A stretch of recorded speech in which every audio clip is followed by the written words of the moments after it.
Knowing yourself is the beginning of wisdom. That's the idea that as you start to learn more about yourself and as you begin to take action in the areas of your life which are most meaningful and which align with your personal values, that's where wisdom emerges. And living a life of wisdom means knowing that what you do aligns with your philosophy of what you believe. And that is in harmony with the compass of your soul. And by the compass of your soul, to deconstruct that and make more sense of it, it's the idea of what best aligns with your nature. So, for example, I found out that I'm allergic to many different kinds of foods. And those foods specifically would cause me to have an allergic reaction. But by being able to uproot those particular foods, I no longer get that allergic reaction. And the way my body reacts to the foods that I do eat now aligns in a way that is in harmony with my nature. So by identifying those particular ideas that speak to the soul of who you actually are, you can align the way you live your life with your core nature. Now, I just wanted to put forth a definition of happiness which has spoke to me on a deep level and which I would like to share with you. But again, this definition isn't necessarily all encompassing. You may have your own definition of happiness, which is completely fine. But I wanted this video to be a framework for understanding this kind of hidden concept of the good life. It's the idea that when what you do, what you think, and what you say are in a perfect harmony. And when you can align your life in such a way where what you do, what you say, and what you think are in harmony with that natural progression of your nature, that is when you can say, I'm living this life of happiness. But again, it's this idea of finding a balance that you can live your life in some kind of harmony. The harmony of aligning your nature with the laws of the universe. Having healthy routines. A great quote is this idea that the morning is the rudder of the day. Now, the morning routines you have, whether it's you immediately get into a whirlwind state of negativity and it's immediately chaotic and you've got this to do, you got this to do, you got this to do, that is going to create some negative momentum for the day.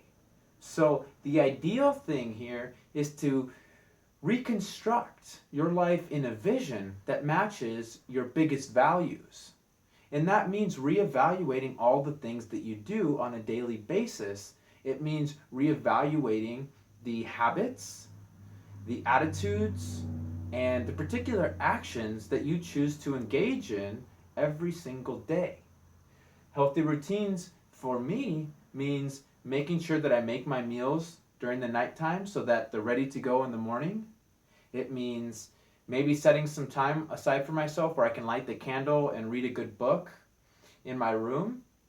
It means having a nice healthy meal. All of these things help to create a positive train of momentum so that I can have a good day. But in some sense, there's this pre-planning phase where I'm thinking about tomorrow.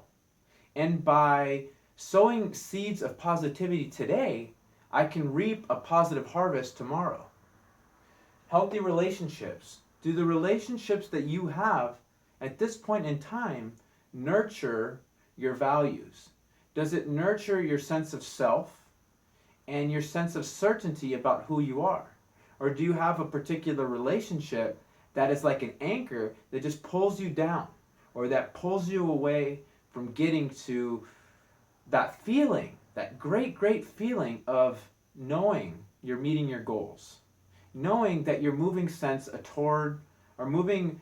that sense of moving towards that sense of certainty about, hey, I'm doing exactly what I love and I'm living the life that is the best one possible, and it is something that I can feel good about at the end of each day. So that's something else. Do you feel like there's a sense of achievement at the end of each day I didn't think to write that, but I'm thinking about it now. But that's incredibly important.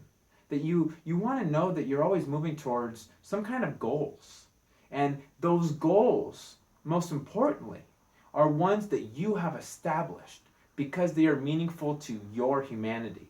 Not goals that society tells you to have, individually decided aspirations, individually decided values, ones that you deem to have a great significance. So again, to reiterate, are your relationships, the ones you're having, are they healthy?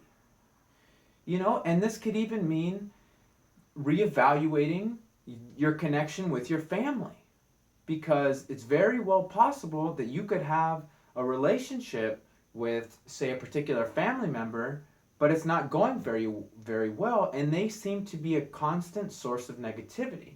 And that brings me to my next point, which is this idea of what you do to others, you do to yourself.